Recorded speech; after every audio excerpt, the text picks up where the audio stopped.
Bismillah wassalatu wassalamu ala rasulillah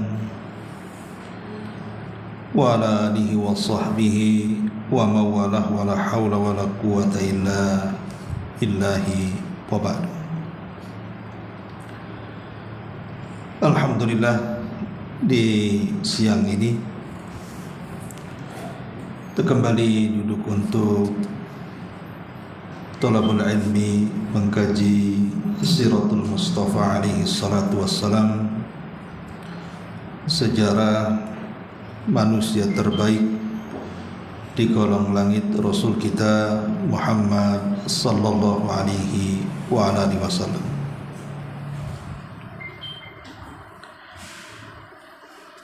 Ma'asyiral muslimat yang dimuliakan Allah Subhanahu wa taala, kita sudah sampai kepada pembahasan perang terbesar kedua di zaman Nabi sallallahu alaihi wasallam, perang Uhud. Sedikit kita akan bicara beberapa peristiwa di perang Uhud ini sebelum kita masuk pada perang Bani Hunayqah.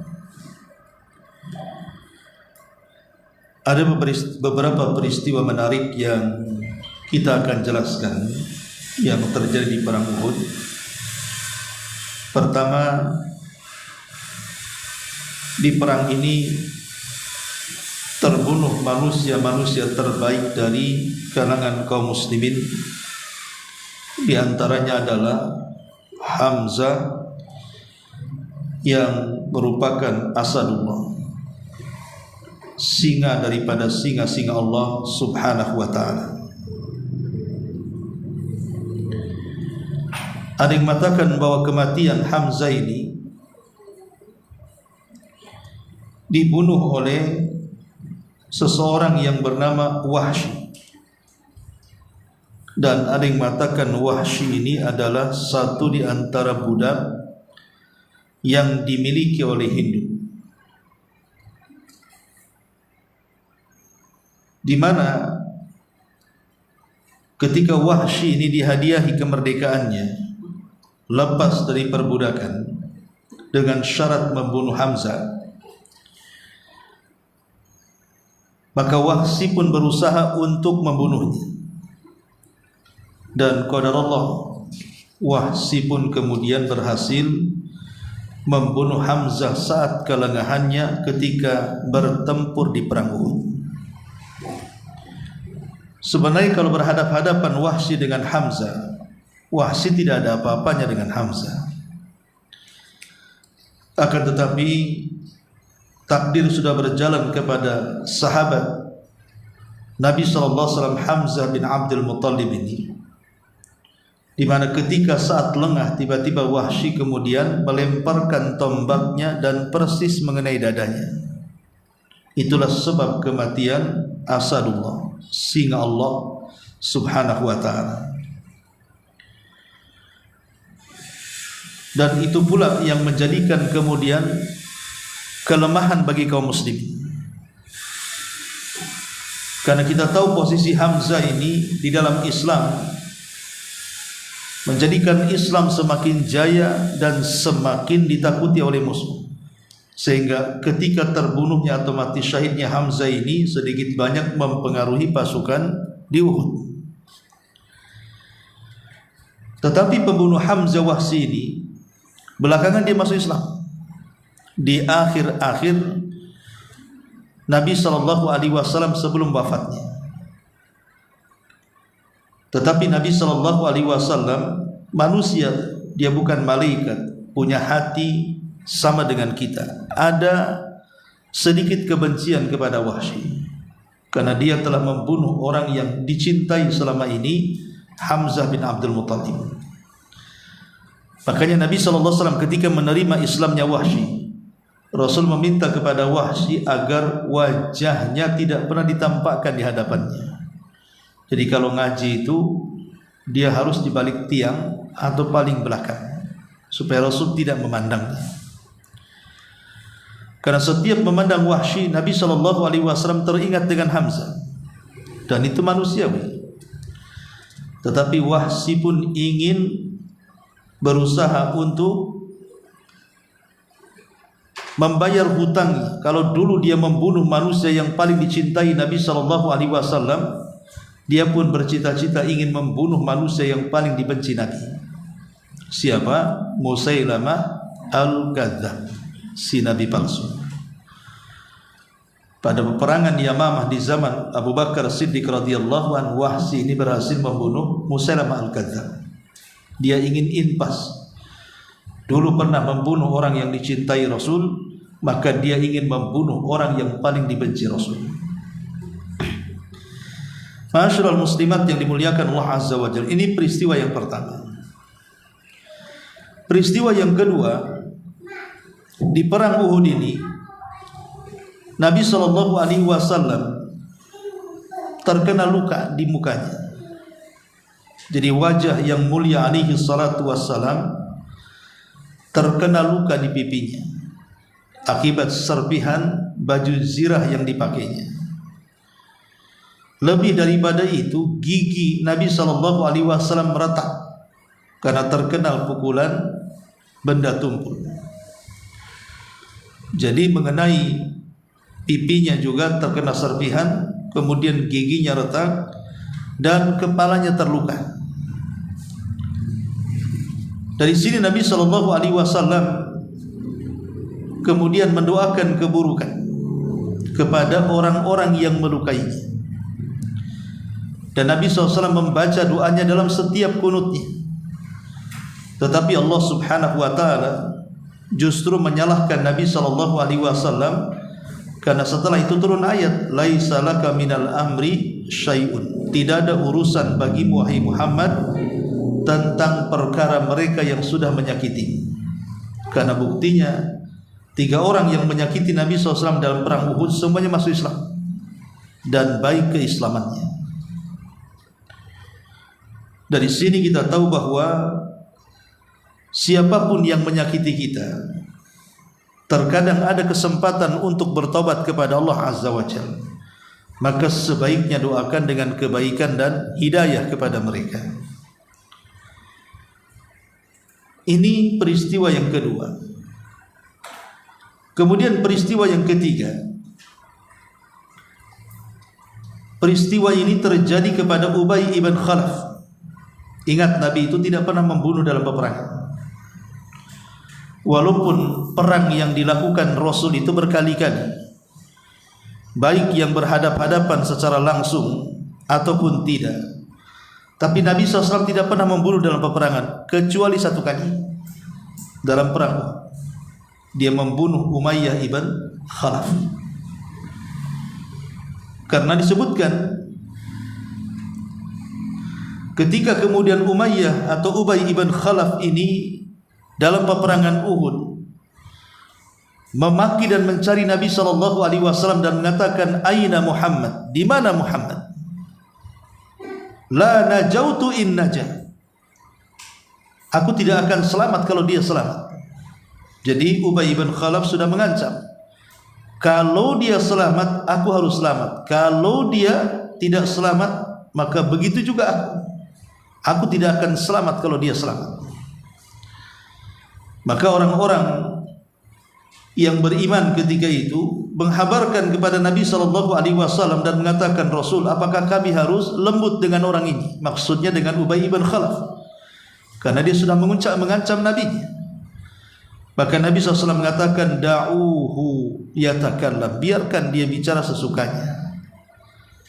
Ketika kemudian dia mendekat, maka Nabi SAW mengambil tombaknya dari Haris ibn Summah, kemudian dia menghadap Ubay ibn Khalaf, kemudian langsung menusukkan tepat di lehernya, sehingga kudanya kemudian terjengkang dan dia pun mati konyol karena dibunuh Nabi SAW. Inilah pembunuhan pertama Nabi SAW dalam peperangan.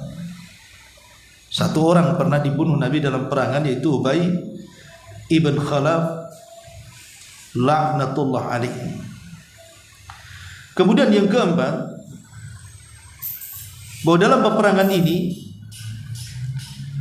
kaum muslimin ketika hampir kalah, Nabi SAW merintahkan kaum muslimin untuk naik ke atas gunung, dan orang-orang musyrik mengejarnya sampai di atas gunung. Maka Nabi SAW mengatakan kepada para sahabatnya, la yanbaghi lahum an ya'luwana, tidak layak orang-orang itu lebih tinggi dibandingkan kami. Nabi ingin mengatakan kepada para sahabat bahwa Islam itu harus lebih tinggi dibandingkan agama yang lainnya. Al-Islam ya'lu wa la yu'la. Islam itu tinggi dan tidak ada yang lebih tinggi dibandingkan Islam. Ma'asyiral muslimat yang dimuliakan Allah Azza wa Jalla. Lah dalam peperangan ini juga bagaimana betapa heroiknya para sahabat, di antaranya Ali bin Abi Thalib radhiyallahu an, dan beberapa para sahabat yang melindungi Rasul ketika terjadi pengepungan kepada Rasul di perang Uhud. Hampir Rasul tercelakakan dalam pengepungan itu karena masuk dalam perangkap orang-orang musyrik. Tapi Allah Subhanahu wa taala berfirman, wallahu ya'simuka minan nas. Allah akan menjagamu dari manusia, sehingga Rasul tidak kemudian terluka parah sampai kemudian mengalami kematian dalam peperangan. Karena tidak mungkin seorang nabi, maksudnya seorang Rasul, terbunuh dalam peperangan. Jadi seorang nabi itu atau seorang Rasul tidak mungkin dibunuh. Rata-rata apalagi mereka lah ulul azmi, itu matinya wajar, tidak mati dibunuh. Makanya kita lihat dari Ibrahim, kemudian Nuh, kemudian Musa, Isa, dan Rasul kita Muhammad sallallahu alaihi wasallam semua meninggal dengan wajar.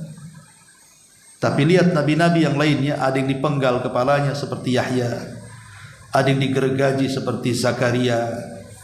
Tapi ulul azmi minar rusul, mereka tidak mati karena dibunuh, tapi mati ya wajar, karena Allah Subhanahu wa taala berfirman bahwa mereka dijaga oleh Allah Subhanahu wa taala dari manusia. Baik, dan banyak kisah-kisah yang terjadi di perang Uhud ini. Tapi yang ingin saya katakan di sini adalah ada beberapa pelajaran yang menarik yang bisa kita petik dari perang Uhud ini. Apa saja pelajaran yang bisa kita ambil petik dari perang Uhud? Yang pertama adalah pengaruh dosa dan kemaksiatan terhadap kemenangan. Kita tahu bahwa alasan kekalahan kaum muslimin di Uhud itu karena ada sebagian para sahabat, khususnya rumat, para pemanah, yang diletakkan di Bukit Ainain, sekitar 40-50 pemanah. Ketika itu diminta Nabi SAW untuk tidak beranjak dari tempat. Bagaimanapun keadaan, menang ataupun kalah, mereka tidak boleh beranjak dari tempat itu. Tapi harta rampasan perang menggiurkan beberapa para pemanah dari atas. Ketika melihat ke bawah, nampaknya kaum musyrikin sudah dikalahkan kaum muslimin dan mereka sudah bubar, tunggang langgang, lari ke sana kemari. Kemudian harta ghanimah, rampasan perang berada di mana-mana. Maka orang-orang para pemanah ini entah kenapa tiba-tiba kemudian turun, hanya beberapa orang yang bertahan. Dari sini kita tahu mereka sudah menyelisihi perkara nabinya. Inilah sebab kekalahan perang Uhud sebenarnya. Karena ada sebagian para sahabat yang mulai bermaksiat kepada Allah dan Rasulnya, tidak lagi nurut dengan perintah Rasul. Akhirnya terjadi kekalahan. Rupanya siasat orang-orang musyrik sengaja mengalah di bawah. Rupanya mereka mengatur siasat untuk mengatur pasukan dipimpin Khalid ibn Walid ketika itu masih musyrik. Rupanya mengelilingi bumi, memutar dan menempati para pemanah. Sebab itulah kekalahan Nabi SAW dan para sahabat di perang Uhud.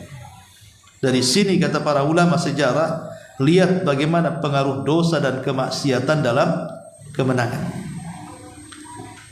Dan kemaksiatan itu pasti berpengaruh buruk, bukan hanya dalam peperangan, kemenangan dalam peperangan, dalam perkara HAM macam-macam. Yang namanya dosa dan maksiat itu pasti akan membawa pengaruh yang tidak baik, baik kepada kesehatan, baik kepada keluarga, baik kepada hubungan masyarakat. Namanya maksiat itu pasti punya pengaruh. Makanya Nabi SAW pernah mengatakan kepada orang-orang muhajirin, ya ma'syaral muhajirin khamsun idza tulitum bihinna wa a'udzu billahi an tudrikuhun. Ingat orang-orang muhajir, 5 perkara. Kalau menimpa kalian, aku berlindung kepada Allah Subhanahu wa taala jangan sampai tertimpa kepada kalian. Salah satunya Rasul mengatakan di permulaannya, apabila perzinahan sudah mulai tersebar dan terang-terangan, maka Allah akan kirimkan penyakit taun dan penyakit-penyakit yang belum terjadi di zaman Nabi. Lihat, akibat maksiat lahir penyakit, mempengaruhi kesehatan. Kemudian juga Rasul mengatakan, ketika kalian mulai menampakkan curang dalam berdagang, mengurang-urang takaran, mengurang-urang literan, mengurang-urang meteran, kecuali Allah Subhanahu wa taala akan timpakan 3 perkara kepada kalian. Pertama, kalian akan disusahkan ekonomi. Yang kedua, kalian akan dibuat paceklik berkepanjangan, kalaupun hujan tidak berkah. Kemudian yang ketiga, akan dikuasakan kepada kalian para penguasa zalim. Akibat satu maksiat turun 3 azab. Maksiatnya 1, curang dalam dagang, menipu dalam berdagang. Tetapi azabnya 3, disusahkan ekonomi. Kemudian yang kedua, dibuat paceklik sekalipun hujan tidak berkah. Kemudian yang ketiga, dikuasakan pemimpin-pemimpin jahat dan zalim yang menyiksa rakyatnya. Kemudian yang ketiga, Nabi mengatakan, tidaklah kalian mencegah harta zakat-zakat kalian, bakhil tidak mau bersedekah dan zakat, kecuali Allah akan tahan hujan dari langit, kalaupun hujan itu karena binatang ternak. Kalaupun hujan itu karena binatang ternak, bukan karena untuk manusia. Kemudian yang keempat, siapapun yang melanggar perjanjian Allah dan Rasulnya, siapapun yang melanggar perjanjian Allah dan Rasulnya, seperti perjanjian kita dengan Allah, bahwa kita mentauhidkan Allah, melaksanakan kewajiban Allah, salat, puasa, zakat dan yang semacamnya, kita langgar itu semuanya, kecuali Allah akan kirim musuh dari luar dan akan mengambil sebagian harta kalian. Dan yang terakhir, kata Rasul, ketika para pemimpin sudah tidak berhukum dengan hukum Allah, maka Allah akan buat perceraian dan perpecahan di tengah-tengah kaum muslimin. Nah, ini bagaimana Nabi SAW ingin mengatakan kepada kita, begitulah pengaruh dosa, gitu maksudnya. Termasuk juga dalam kemenangan perang. Karena akibat perbuatan dosa dan kemaksiatan yang dilakukan sebagian para sahabat yang tidak nurut dengan perintah Rasul, akhirnya mengalami kekalahan. Menunjukkan bahwa pengaruh dosa dan maksiat ini sangat kejam. Ma'asyiral muslimat yang dimuliakan Allah Subhanahu wa taala. Kemudian pelajaran yang kedua tentang khuturatu itharid dunya 'alal akhirah. Bahayanya mementingkan dunia dari akhirat. Karena para sahabat ini, khususnya para pemanah, ketika melihat harta rampasan perang yang begitu banyak yang ada di bawah, terpengaruh. Mereka ingin mendapatkan harta rampasan perang itu, makanya mereka turun dan mengindahkan perintah Nabi. Akhirnya mengalami kekalahan. Dari sini kata ulama sejarah, pelajarannya adalah, lihat bahayanya orang mementingkan dunia dan meninggalkan akhirat. Mereka mengejar dunia, harta rampasan perang, meninggalkan akhirat, tidak nurut dengan perintah Nabi. Dan ini bahaya. Makanya ketika sebagian istri-istri Nabi SAW meminta kepada Nabi SAW tambahan nafkah, tapi begitulah kemampuan Rasul untuk memberi mereka. Rasul sudah berusaha dengan sekuat tenaga memberikan nafkah kepada istri-istrinya, tapi sebagian istrinya ada yang tidak terima. Turun ayat pilihan, cerai atau lanjut. Kalau cerai, ku berikan keinginan kalian Apa yang kalian inginkan dari dunia aku berikan. Tapi kalau kalian mau qanaah, mau hidup apa adanya, sederhana, maka kehidupan akhirat jauh lebih baik. Akhirnya istri-istri Rasul sadar, mereka pun bertobat kepada Allah Azza wa Jal. Kemudian mereka memilih bersama Rasul walaupun dalam kehidupan sederhana. Kenapa? Karena sudah diingatkan di dalam Al-Quran surah Al-Imran ayat 152 tentang hinanya kehidupan dunia dan mulianya kehidupan akhirat. Makanya ketika Umar bin Khattab radhiyallahu anhu mendengar Nabi SAW satu hari menceraikan istri-istrinya, padahal Rasulullah SAW hanya sekedar ingin memberikan pelajaran kepada istri-istrinya dengan cara mengilah mereka. Ilah itu artinya seorang suami bersumpah untuk tidak menggauli istrinya. Itu namanya ilah.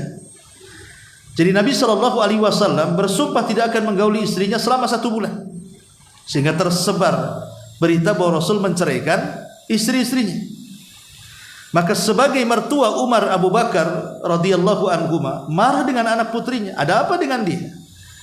Kenapa dia lancang dengan Nabi SAW seperti Hafsah dan Aisyah?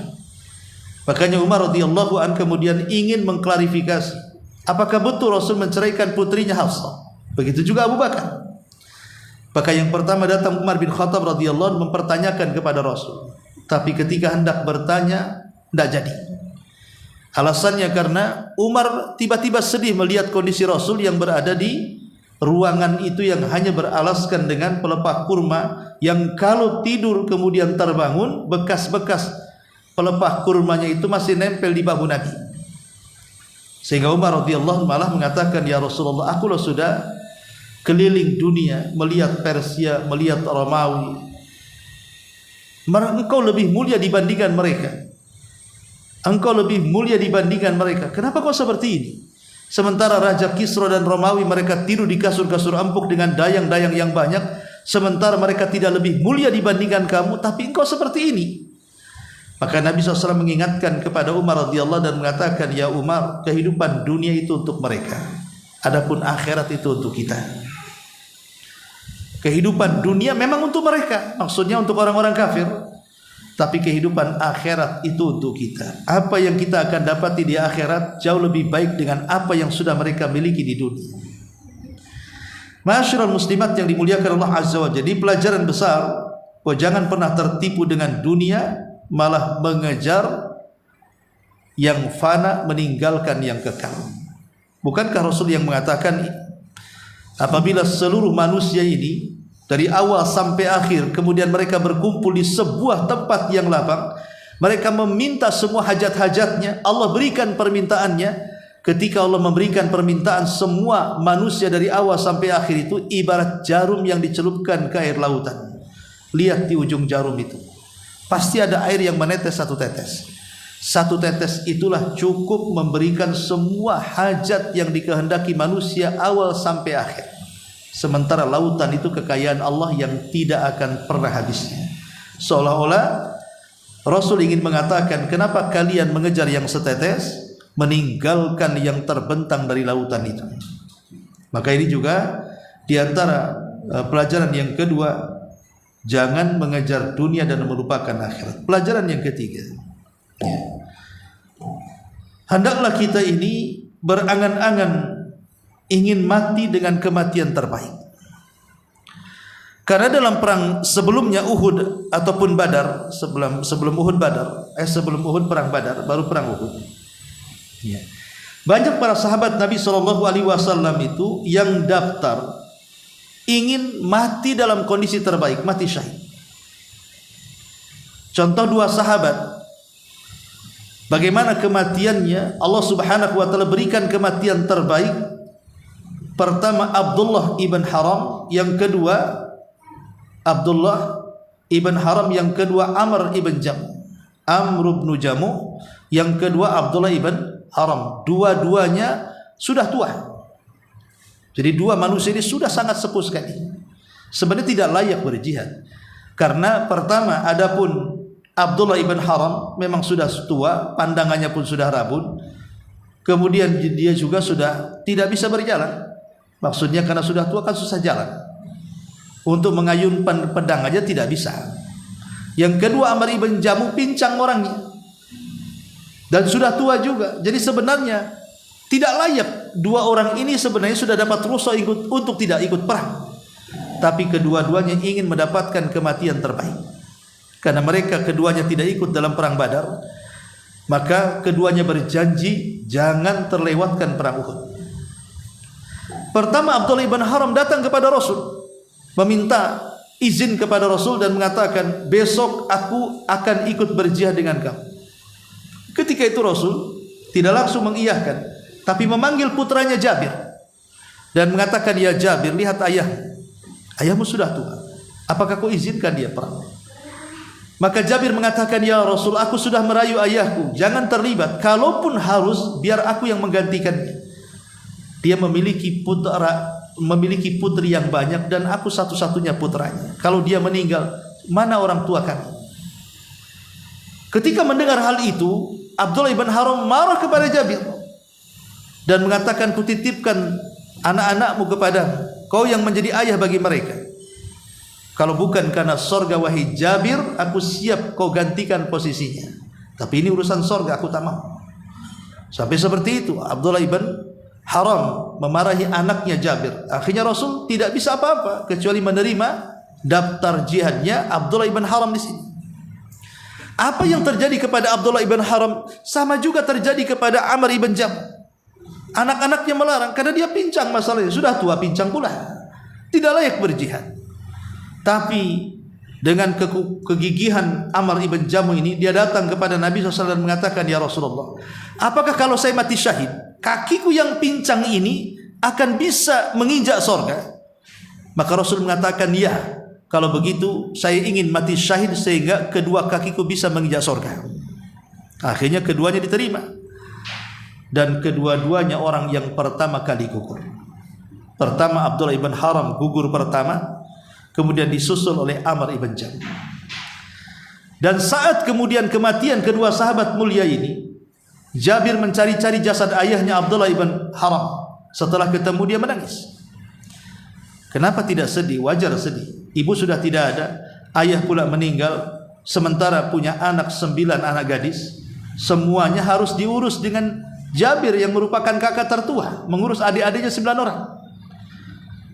Sehingga dia menangis sedih, kenapa kemudian ayahnya sampai meninggalkan mereka. Tapi Nabi SAW kemudian lewat menghibur Jabir dan mengatakan, ya Jabir, menangis ataupun tidak menangis, saat kematian ayahmu para malaikat datang mengepakkan sayapnya dan mereka pun menaungi jasad ayahmu. Kemudian Jabir malah semakin kencang menangis dan mengatakan, Jabir, wahai menangis ataupun tidak menangis, ingat ayahmu sudah diajak bicara oleh Allah tanpa perantara. Kemudian Rasul menjelaskan dialognya. Allah Subhanahu wa taala berfirman kepada ayahmu, tamanna ya abdi, wahai hambaku, berangan-anganlah, bercita-citalah, engkau sudah mati karena kira-kira apa yang kau mau? Maka Abdullah ibn Haram mengatakan, ya Rabb, aku tidak ingin apa-apa kecuali kau kembalikan aku ke dunia supaya aku bisa berperang kedua kalinya dan aku bisa mati syahid kedua kalinya. Kemudian Allah mengatakan, ya Abdullah, tidak mungkin orang mati hidup lagi, yang lain saja. Bahkan Abdullah ibn Haram mengatakan, kalau begitu habarkan kepada Jabir putraku dan juga kepada Rasulullah dan kepada sahabat-sahabat yang lainnya tentang posisiku di hadapan. Maka dari sini turunlah ayat kepada Nabi SAW mengisahkan tentang kisah Abdullah ibn Haram, wala tahsabanna alladhina qutilu fi sabilillahi amwatan bal ahya inda rabbihim yurzaqun. Jangan kau kira orang-orang yang mati syahid itu mati, mereka hidup dan mereka akan diberikan rizki di sisi Rabbnya. Turun ayat ini kepada Abdullah ibn Haram yang menghabarkan bagaimana posisi dia di hadapan Allah, mendapatkan nikmat karena mati syahid. Ketika kemudian Jabir radhiyallahu anhu membawa jasad bapaknya Abdullah ibn Haram ini ke liang lahat, maka Nabi SAW mengatakan kepada Jabir, masukkan Amr ibn Jamuh, satu lubangkan dengan Abdullah ibn Haram. Kata Nabi SAW, Masukkan juga Amr ibn Jamuh biar dia satu lubang dengan Abdullah ibn Haram. Apa alasan Nabi SAW menjadikan satu lubang Abdullah ibn Haram dengan Amr ibn Jamuh ini? Kata Nabi SAW, karena dahulu ketika keduanya masih hidup, keduanya selalu kemana-mana berdua, salat malam berdua, membaca Quran berdua, beribadah berdua, maka biarkan mereka berdua dalam kuburan. Abdullah ibn Haram dan Amr ibn Jamuh radhiyallahu anhum. Jadi pelajarannya di sini bahwa bagaimana dalam peperangan Uhud ini kita diajak mengambil pelajaran agar mintalah kepada Allah Subhanahu wa taala agar Allah memberikan kematian yang terbaik kepada kita. Kita pasti akan mati. Saya, ibu, siapapun pasti mati. Ya, kalau kita melihat ada orang mati, rasakan bahwa ada panah yang sedang membidik kita. Boleh jadi setelah dia, kita pula yang menyusulnya. Itu harus tanamkan seperti itu. Tetapi dalam pelajaran kematian itu bukan di mana kita mati, tapi bagaimana caranya kita mati. Lah, cara mati itu meminta kepada Allah, minta supaya cara kematian kita ini terbaik. Seperti lihat para sahabat ini datang kepada Rasul, ingin mati syahid karena bagi mereka bahwa itulah kematian terbaik. Maka meminta kematian yang terbaik, husnul khatimah, itu adalah sebuah pelajaran besar bagi kita bahwa bagaimana cara kita mati. Mintalah kepada Allah kematian terbaik. Berdoa kepada Allah seperti Umar bin Khattab radhiyallahu anhu sepanjang salatnya Umar itu. Karena kan di masa Umar itu kan penuh kedamaian. Islam sangat kuat sekali. Baik di Hijaz, Mekah dan Madinah dan sekitarnya, baik di Yaman ataupun sampai kepada Persia yang ditaklukkan Umar bin Khattab radhiyallahu anhu. Sehingga Islam itu betul-betul damai. Tidak ada lagi yang merongrong ibu kota di zaman itu. Jadi Umar itu betul-betul bisa meluangkan waktu untuk memperbanyak ibadah walaupun dia khalifah kaum muslimin. Dan Umar sangat merindukan, ingin meninggal di negeri tempat hijrahnya Nabi SAW dalam kondisi mati syahid. Itulah doa yang dipanjatkan setiap hari dalam salat Umar. Ya Allah, wafatkan aku mati syahid dan wafatkan aku di negeri tempat hijrah Rasul. Hanya dua permintaan Umar bin Khattab sepanjang hayatnya. Allah kabulkan, Allah kabulkan. Terkadang sesuatu yang mustahil bagi kita mungkin bagi Allah. Padahal sebenarnya mustahil kan. Umar meninggal di Madinah mati syahid. Siapa yang berani menyerang Madinah di zaman itu? Tidak mungkin ada peperangan di kota Madinah. Karena negara besar Persia saja sudah takluk kepada kaum muslimin. Dan sebagian Romawi pun sudah kalah. Siapa yang berani menyerang ibu kota? Sehingga kan secara logika mustahil Umar mati syahid. Karena tidak mungkin juga ada peperangan di kota Madinah. Tapi bagi Allah itu tidak mustahil. Allah buat dengan cara lain. Mughirah bin Syu'bah membawa seorang budak dari Persia namanya Abu Lulu, ahli pembuat senjata, mengeluh kepada Umar agar supaya dia boleh membawa orang Persia ini ke Madinah. Umar mengatakan tidak bisa, tidak boleh ada orang kafir di Madinah. Tapi karena Mughirah sahabat Nabi dan Umar pun kawan dekatnya, lama-lama dirayu, akhirnya luluh Umar membolehkan Mughirah bin Syu'bah membawa budaknya, tapi hanya satu orang saja, yang lain tidak boleh.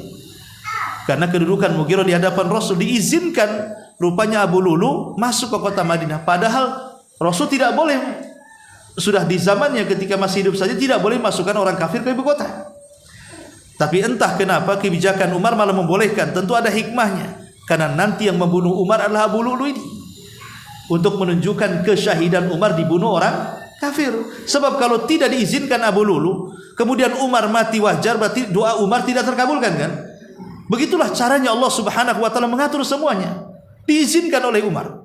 Sehingga Umar melihat kecerdasan si Abu Lulu dalam membuat senjata ini luar biasa. Sampai satu hari Umar datang kepada Abu Lulu dan mengatakan, "Ya Abu Lulu, aku mendengar engkau ini pandai membuat senjata. Bisa enggak kau buatkan untukku pisau yang sangat bagus?" Kata Abu Lulu, "Saya akan buatkan. Bahkan saya akan buatkan untukmu pisau yang terkenal dari barat sampai ke timur," katanya. Padahal maksudnya Abu Lulu itu pisau yang diminta Umar itu untuk membunuh Umar sendiri. Dengan bahasa sindiran dia mengatakan, "Baik, saya akan buatkan satu pisau yang akan terkenal dari barat sampai ke timur," katanya. Setelah jadi pisau itu 7 hari dilumuri racun. Kemudian oleh Abu Lulu, dia pura-pura sholat subuh di belakang Umar. Ketika Umar lengah, tiba-tiba ditusuknya entah beberapa kali tusukan. Sebab itulah Umar meninggal dunia.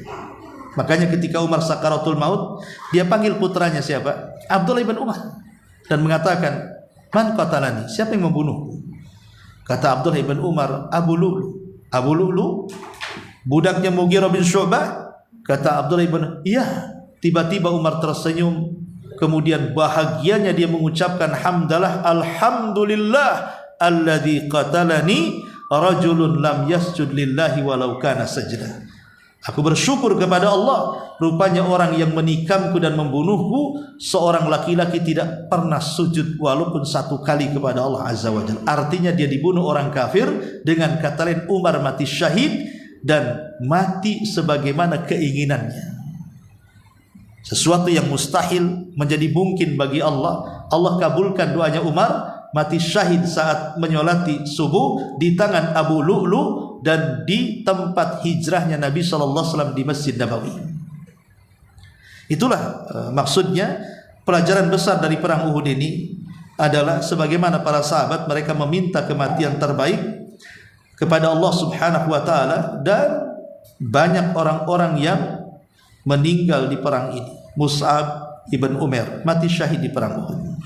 Sahabat yang pertama ditugaskan untuk berdakwah ke kota Madinah, Mus'ab bin Umair, sehingga tokoh-tokoh Ansor masuk Islam karena jasanya Mus'ab bin Umair, meninggal di perang Uhud.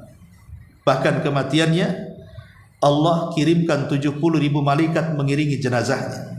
Saat kematiannya arsy Allah bergetar, dan Rasul SAW sampai mengatakan kalau ada orang yang selamat dari himpitan kubur, maka Nabi SAW mengatakan bagaimana Mus'ab ibn Umair saat kematiannya ketika di kain kafani itu, kan kain kafannya pendek, kalau ditarik ke kepala nampak kakinya, kalau ditarik kakinya nampak pula kepalanya. Padahal Mus'ab ini orang kaya, kaya-kayanya dari orang terkaya kota Mekah, tapi gara-gara dia masuk Islam diusir dari rumahnya, sehingga dia bergabung dengan Rasul dan menjadi dai Islam yang sangat terkenal. Sehingga Rasul mengatakan kalau begitu tariklah kain kafan ke kepalanya, kemudian ambillah pelepah-pelepah daun itu, tutup kakinya. Sampai seperti itu sahabat Rasul kekurangan kain kafan, kemudian dikebumikan. Ya. Kemudian di sana ada Sa'ad ibn Rabi. Sa'ad ibn Rabi meninggal di perang Uhud. Sa'ad ibn Rabi adalah pemimpin Aus. Pemimpin Aus ketika dia masuk Islam karena wasilah Mus'ab bin Umair, dia mendatangi kaumnya suku Aus dan mengatakan kalau kalian tidak masuk Islam, jangan pernah satu atap dalam kabilahku, pergi dari sini. Jadi Mus'ab Sa'ad bin Rabi sampai mengatakan kepada suku Aus, kalau kalian tidak masuk Islam, kuusir kalian. Akhirnya satu suku Aus semua masuk Islam gara-gara Sa'ad bin Rabi ini. Luar biasa, dia pemimpin Aus, ya. Makanya wajar kalau Sa'ad itu bin Rabi sangat dicintai Nabi SAW, karena Sa'ad ini mengislamkan satu kabilah masalahnya. Nah, inilah Sa'ad ini yang saat kematiannya arsy-nya bergetar, kemudian 70.000 malaikat mengiringi jenazahnya. Bukan Mus'ab bin Umair, Sa'ad bin Rabi, pemimpin Aus yang ketika meninggalnya arsy Allah bergetar, kemudian 70.000 malaikat turun mengiringi jenazahnya.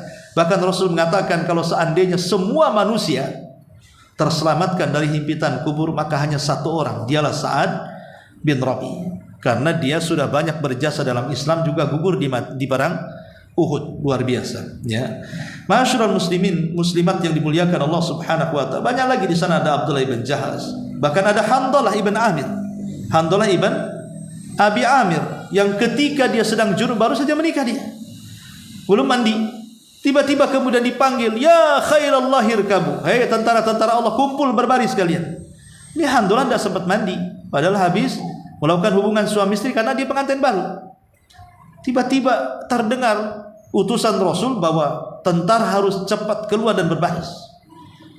Dia tinggalkan, dia lupa dengan istrinya, lupa dengan mandinya pun lupa dia, karena di sini ada panggilan. Langsung dia keluar mengambil senjatanya, zirahnya, kemudian berbaris.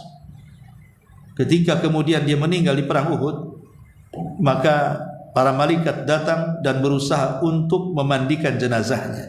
Makanya Handalah dikenal ghasilul malaikat, sahabat yang dimandi besarkan di antara langit dan bumi, oleh para malaikat dari air hujan yang ada di awan itu. Handalah wasilul malaika. Handalah seorang sahabat yang dibesarkan oleh para malaikat, ya. Dan banyak lagi para sahabat yang menarik ya dalam perang Uhud. Tapi yang jelas ibrah yang ketiga, bahwa dalam perang Uhud ini banyak para sahabat yang minta kepada Allah dengan kematian yang terbaik. Kemudian faedah yang keempat, ya, bahwa jangan sampai seseorang itu bercerai-berai, jangan sampai berselisih. Karena sebab kelemahan kaum muslimin itu karena perselisihan. Karena di sini kan para sahabat berselisih, menyelisih perintah Nabi, tidak mau nurut sehingga mereka turun. Ya. Makanya Allah Subhanahu wa taala mengatakan wala tanazau fatafshalu wa tadhhaba rihukum. Jangan kalian saling bercerai-berai, berselisih, karena itu akan melemahkan kalian. Jadi sebab kelemahan adalah perselisihan. Sama ibu ya, sekup kecilnya lah kalau ibu di sini adakan pengajian, tentu ada beberapa pengurus, entah 2, entah 3, 4 orang pengurus. Ini kalau sudah pengurus berselisih, walaupun skopnya pengajian pasti akan melemahkan jamaah. Ini gimana nih, pengurusnya saja bermasalah kan itu. Akhirnya ada yang pro pengurus ini karena tersakiti pengurusnya nggak mau datang, ya. Ada yang pro sini, ada yang pro sini. Nah, itu skala kecil saja bisa melemahkan. Apalagi skala besar ya, skala yayasan, skala masjid dan begitu seterusnya. Maka namanya perselisihan itu pasti melemahkan. Apalagi di tengah-tengah kaum muslimin, maka sangat melemahkan kaum muslimin. Maka jangan berselisih, terutama dalam hal-hal yang vital seperti akidah dan keyakinan. Kemudian juga di antara pelajaran yang kelima dari perang Uhud adalah di sini ada surra bainal haqqi wal batil. Bagaimana pertempuran di perang Uhud ini hakikatnya sebenarnya bertempur antara pihak di atas kebenaran dan pihak di atas kebatilan. Dan pihak kebenaran dia orang Islam, pihak di atas kebatilan mereka orang-orang musyrik. Makanya saat Nabi SAW dihabarkan terbunuh, karena kan fisik Rasul dengan Mus'ab ibn Umair kalau dua-duanya menggunakan pakaian zirah perang, itu hampir tidak bisa dibedakan. Siapa Nabi, siapa Mus'ab. Saking penampilannya kurang lebih saja. Kalau sudah pakai helm perang, pakai baju zirah, kalau seandainya dua orang ini kemudian berbaris dua orang, hampir tidak bisa dibedakan mana Nabi, mana Mus'ab. Sehingga ketika Mus'ab bin Umair mati di perang Uhud, orang mengiranya mati Nabi. Padahal yang mati itu Mus'ab. Inilah yang kemudian dijadikan alasan untuk melemahkan kaum muslimin, disebarnya hoax bahwa Nabi SAW meninggal dunia. Ya, secara otomatis para sahabat akhirnya melemah. Ya, karena apalagi hidup kalau Nabi hidup gitu. Maksud kalau Nabi meninggal untuk apa hidup? Lemah para sahabat. Pada Rasulullah SAW masih hidup. Tapi kemudian kabar ini sengaja disembunyikan oleh kaum muslimin. Sebenarnya Rasul masih hidup. Sehingga ada sebagian para pembesar Quraisy itu percaya dengan kabar berita hoax yang disebarkan pasukannya sendiri. Salah satunya Abi Sufyan. Percaya bahwa Nabi SAW sudah mati. Tetapi setelah kemudian melihat para sahabat yang masih kuat, mulai dia ragu-ragu, jangan-jangan Muhammad ini belum mati gitu. Maka mulailah kemudian di malam hari Abi Sufyan betul-betul mendatangi pasukan kaum muslimin. Maka kemudian dia berteriak dan mengatakan, "Afikum Muhammad, apakah di antara kalian ada Muhammad?"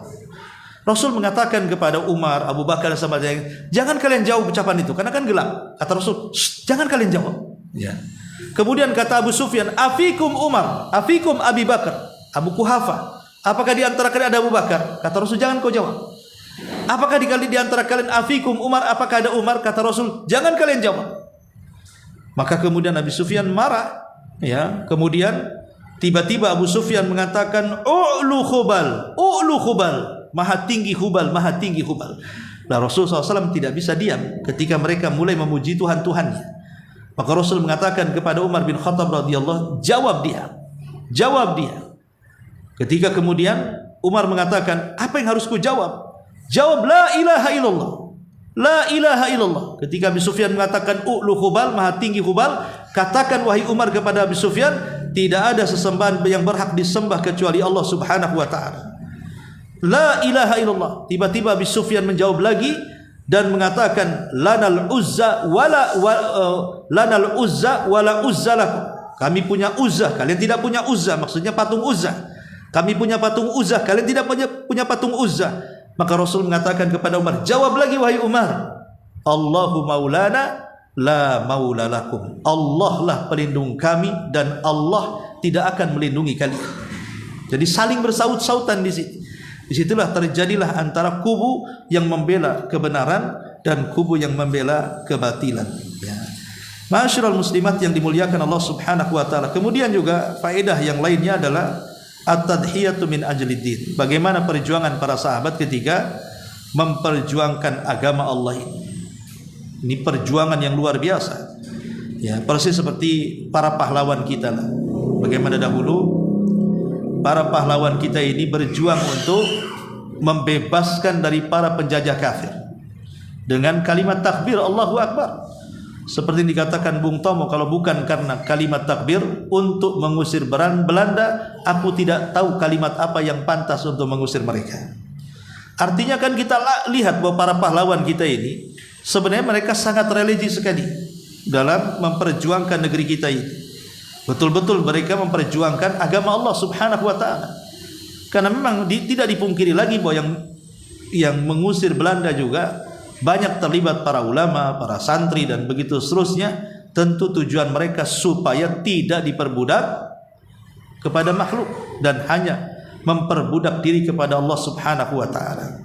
Tapi mungkin persis seperti sabda Nabi SAW di hadapan para sahabat ketika Rasul mengatakan, bagaimana pendapat kalian kalau kalian bisa mengalahkan Persia dan Romawi?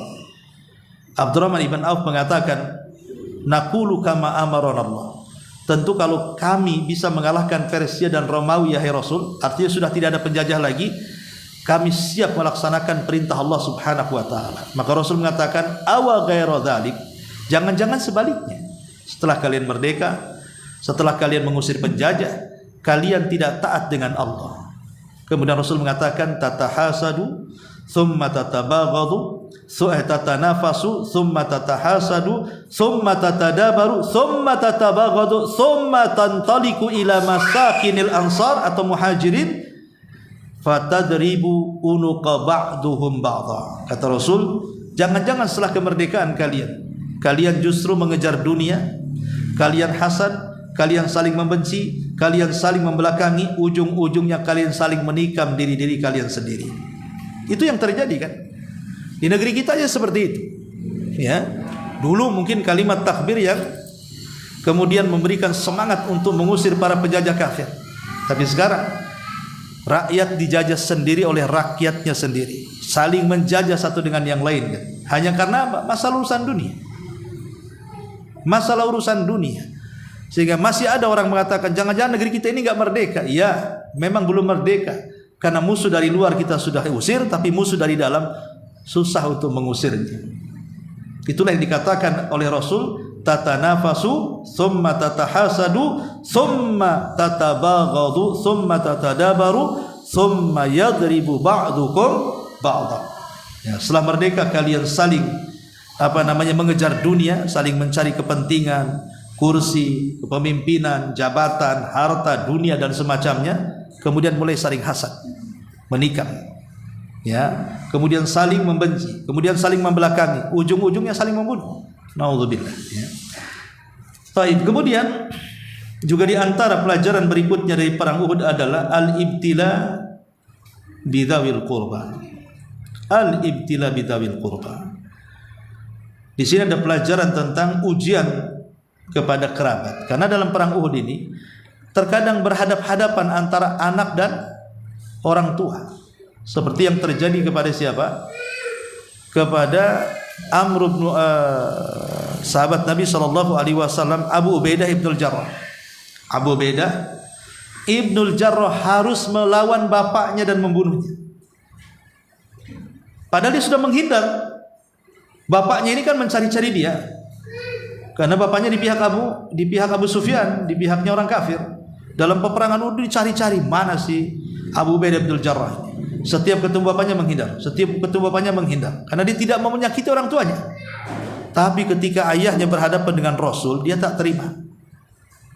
Maka dia mengatakan, ya Rasulullah, biar aku yang menghadapinya. Maka dari sini Abu Ubaidah bin Jarrah membunuh ayahnya. Ketika terbunuh ayahnya, sedih dia. Sahabat membicarakan, bagaimana seorang anak tega membunuh ayahnya. Sampai akhirnya turun ayat membela Abu Ubaidah bin Jarrah, bahwa bukan kesalahan dia, dan itu sebuah kemuliaan. Karena memang ini kan masalahnya kan dia kafir harbi, orang tuanya itu kafir dan memerangi. Kalau tidak memerangi kan kita tidak boleh membunuh orang tua kalau dia tidak memerangi, seperti yang terjadi kepada siapa? Kepada Sa'ad bin Abi Waqqas contohnya. Sa'ad bin Abi Waqqas kan enggak masuk Islam orang tuanya, tapi kan tidak memerangi Islam.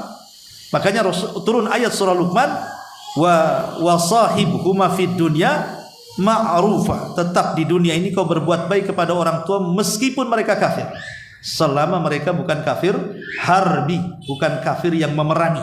Ya, kalau sudah kafir yang memerangi ya nggak boleh kita menyerang kalau seandainya mereka menyerangi. Dan yang terakhir tentunya juga bagaimana kecintaan sahabat Nabi terhadap Nabi SAW, sehingga ketika Nabi SAW terkena perangkap, semua para sahabat dari mana-mana datang untuk melindungi Nabi.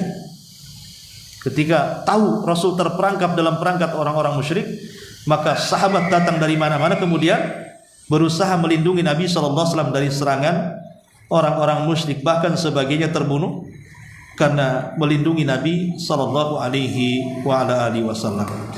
Ini diantara beberapa faedah yang kita bisa petik dari perang Uhud. Baru setelah itu kita akan masuk pada perang Bani Qunaiqah minggu depan. Wallahu alam.